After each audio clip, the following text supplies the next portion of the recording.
आप सभी साथी जानते हैं कि हमने लास्ट ईयर भी 42 दिन धरने के ऊपर बैठे रहे।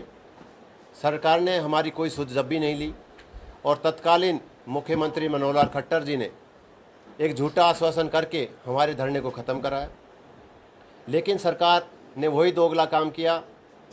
जब हड़ताल कराई गई थी ख़त्म, जब ये कहा गया था कि आपकी कमेटी भी बनेगी, आपकी मांगें भी पूरी होगी, लेकिन ऐसा कुछ भी नहीं किया गया। इसके बाद अभी आपने देखा 7 जुलाई को हमने सरकार के विरुद्ध लगभग 10 से 15 हज़ार साथियों के साथ करनाल के अंदर एक विरोध प्रदर्शन किया। विरोध प्रदर्शन के दौरान घंटों रोड पे जाम लगा रहा। सरकार की तरफ से कोई सुध नहीं ली गई।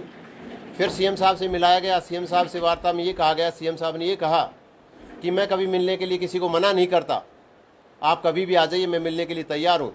हमने कहा कि जी कोई भी एक डेट दे दीजिए जिससे हमें मिलने में भी फ़ायदा होगा और आपका टाइम शेड्यूल ख़राब ना हो। उन्होंने हमें 10 तारीख का टाइम दिया। 10 तारीख को हम सेक्रेटरीट पहुँचे। वहाँ पे जो सरकार के नुमाइंदे थे उन्होंने ये कह सकते हैं कि हमारी मीटिंग के नाम पर मजाक किया गया। हम वहाँ खड़े रहे। जब उनसे मिले तो उन्होंने कोई भी पॉजिटिव जवाब नहीं दिया और एक नकली डेट दे दी कि 16 तारीख को आ जाइए। हमने उनको कहा कि 15 तारीख को तो फील्ड में कॉल दे रखी है साथियों को कि अगर 14 तक काम नहीं हुआ तो 15 से हड़ताल पे जाएंगे। नो बोला इससे मेरे कोई फ़र्क नहीं पड़ता। साथियों, जहाँ तक हमने वहाँ ऑब्जर्व किया, हमें ये लगता था क्या तो सीएम की वहाँ पे चल नहीं रही थी या पदाधिकारी ये चाहते थे कि क्लैरिकल कैडर हड़ताल पे चला जाए। क्योंकि अगर सीएम ने टाइम दिया तो पदाधिकारियों का वहाँ पे हक बनता था कि वो हमें टाइम देते, हमारी बातें सुनते। लेकिन उन्होंने हमारे अंदर कोई रुचि नहीं दिखाई। क्या तो सरकार ये सोच रही है कि उन्होंने क्लैरिकल कैडर से कोई वास्ता नहीं है या हम उनके कैडर में आते ही नहीं हैं। क्योंकि आपने देखा सरकार हर किसी की मांग को मानने के लिए तैयार रहती है, लेकिन क्लैरिकल के बारे में सोचती नहीं। आप सब जानते हैं कि क्लैरिकल एक रीढ़ की हड्डी है। जब 42 दिन ये हड़ताल पे बैठा था, जब तो सबको पता चल गया था कि क्लैरिकल के बिना काम नहीं चलता। वैसे कहते हैं क्लैरिकल करता क्या है। साथियों, अगर सरकार का यही रवैया रहा तो हड़ताल फिर भी हो सकती है। मांगे क्या है? सर, मुख्य मांग है 35,400 मिनिमम बेसिक पे। आप सबको बता दूं मैं कि बहुत से ऐसे कैडर हैं ग्रुप सी के जो हमारे से कम तनख्वाह लेते थे, लेकिन आज हमसे डबल लेते हैं।